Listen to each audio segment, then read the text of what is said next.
Septembre tire à sa fin. Les prairies sèches ont jauni. Les fleurs ont plus ou moins disparu.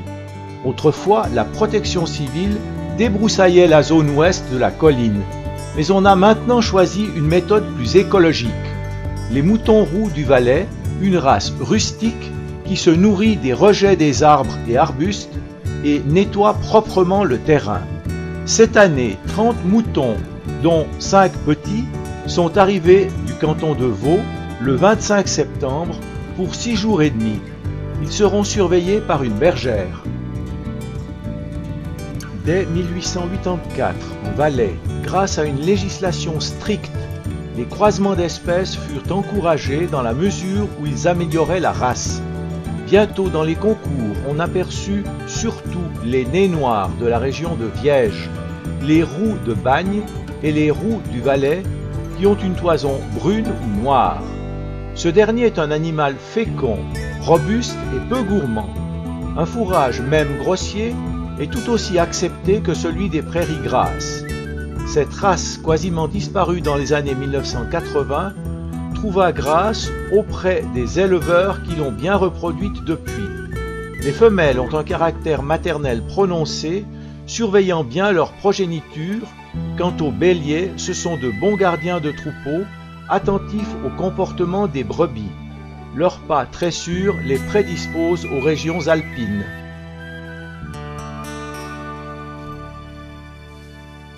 Ces agneaux qui ne sont pas encore sevrés n'ont pas non plus de toison laineuse, ce qui fait qu'ils sont tout noirs. Lorsque l'adulte est tondu, il a le même aspect. D'ailleurs, leurs pattes restent noires. Allons interroger la bergère qui a certainement bien des choses à nous raconter sur son métier, son chien et les raisons qui lui ont fait choisir ce job tout de même assez particulier que peu de Suisses veulent encore pratiquer. Elle s'appelle Justine Jacquemart et nous vient de Picardie. Bien, bonjour. Alors, qu'est-ce que tu peux me raconter à propos de cette race de moutons roux? Alors, les roux du Valais sont une race locale.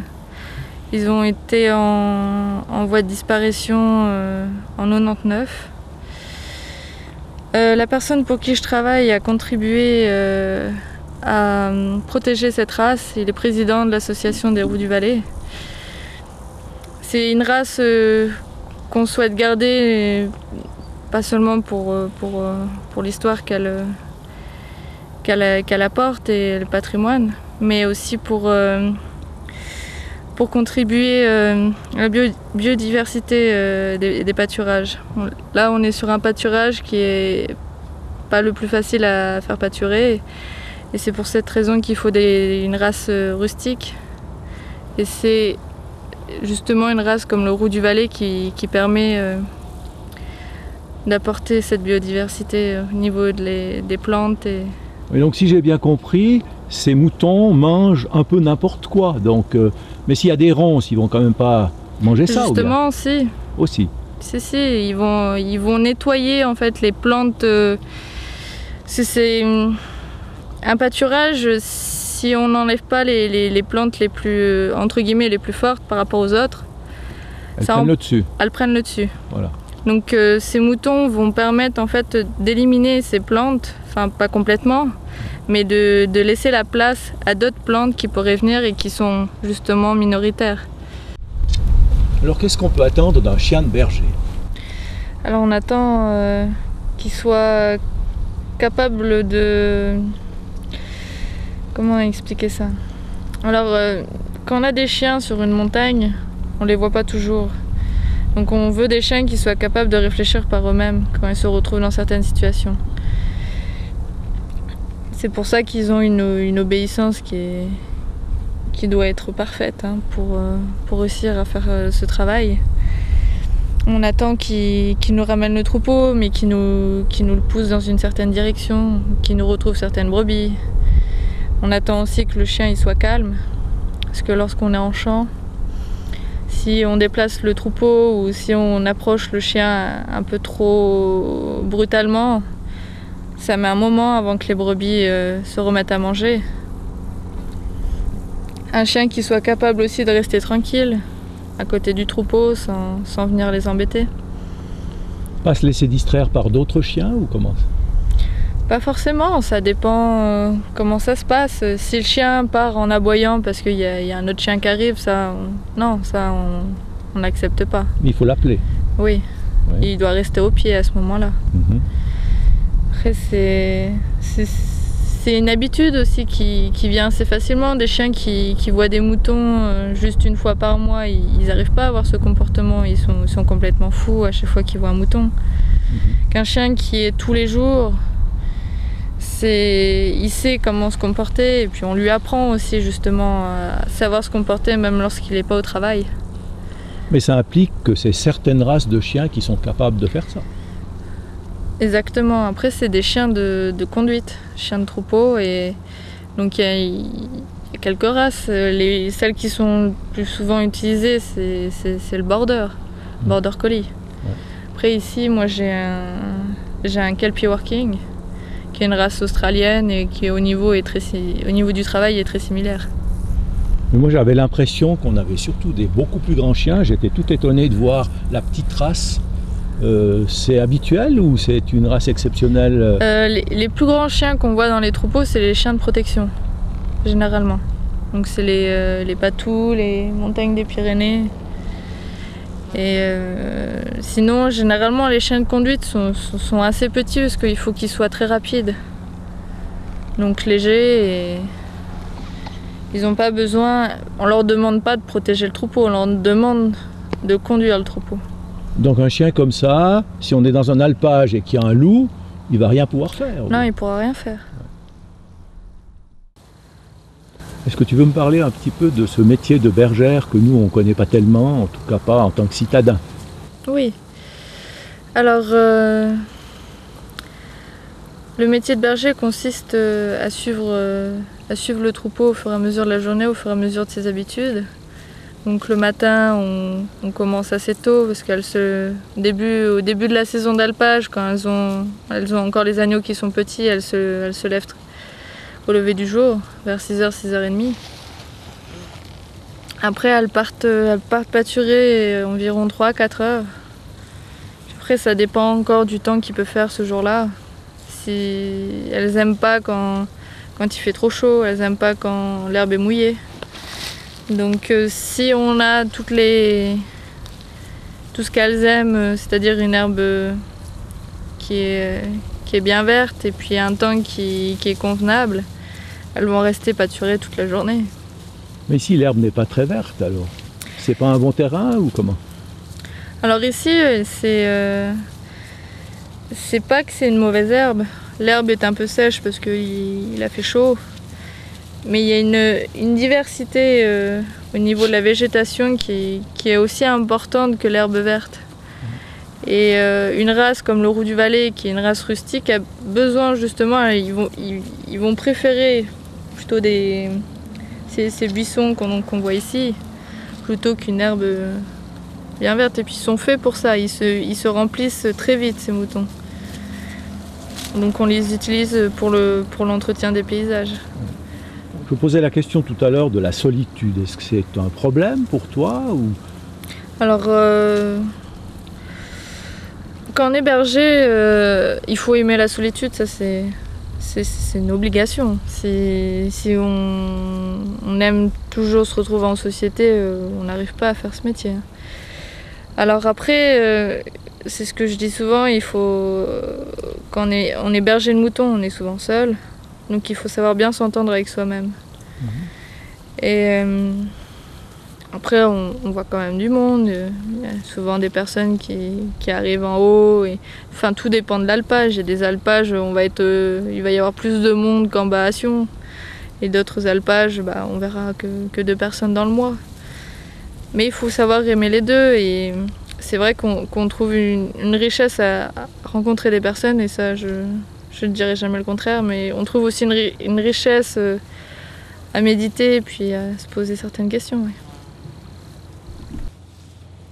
Là, tu m'as dit tout à l'heure que ça fait à peu près 1 année que tu pratiques ce métier, mais qu'est-ce que tu faisais auparavant? Alors auparavant, j'ai fait des études de lettres classiques. où je suis arrivée jusqu'au master. Je me suis spécialisée en néo-latin, qui est le latin de la Renaissance italienne.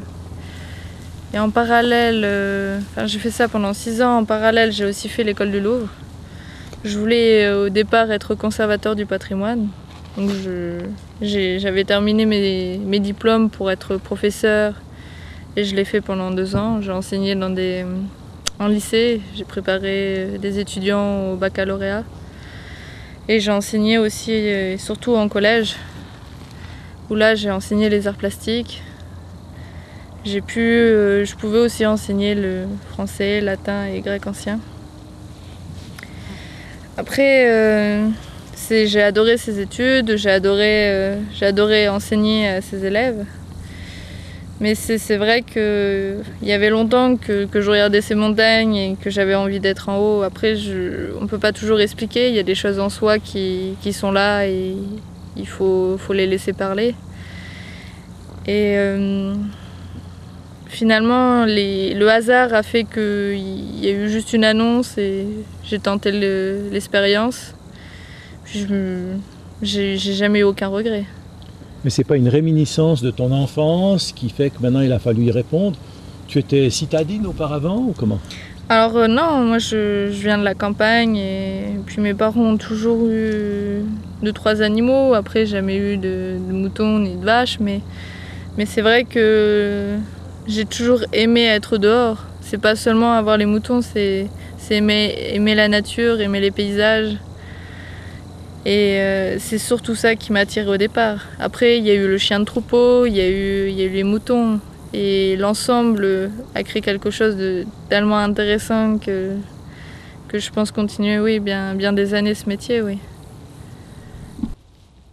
Donc tu m'as dit tout à l'heure que ce n'était pas un job d'été, que c'était ton métier actuellement. Oui. Alors quels sont un peu tes projets pour ces prochains mois ou éventuellement ces prochaines années? Alors mes projets, c'est de continuer à garder des troupeaux, pas forcément des moutons. Je vais continuer cet hiver. Après peut-être continuer avec les vaches ou même les chèvres, ça m'intéresserait beaucoup. À l'avenir, j'aimerais pouvoir avoir un 2e chien et donc garder des troupeaux beaucoup plus importants. Faire des alpages plus difficiles aussi. Et aussi peut-être un jour partir en Australie. Voir comment ça se passe là-bas. Voir comme c'est dans le pays du chien, là. Exactement. D'accord. Voilà. Pour le berger, le meilleur ami, c'est son chien. Ils forment un couple soudé.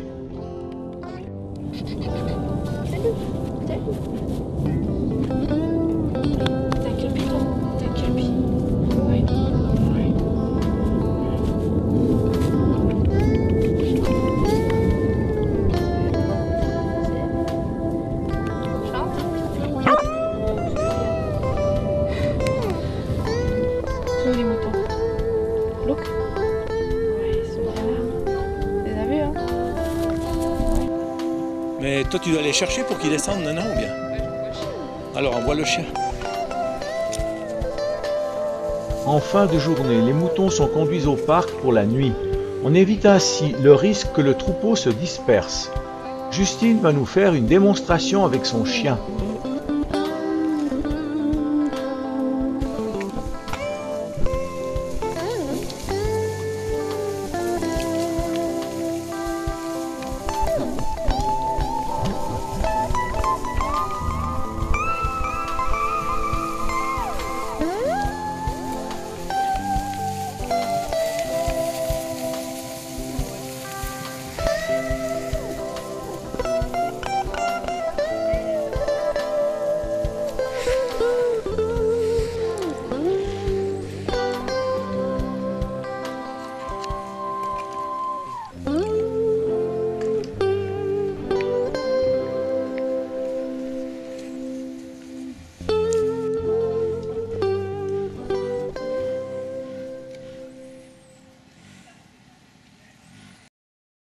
Les moutons ont quitté leur pâturage depuis quelques jours.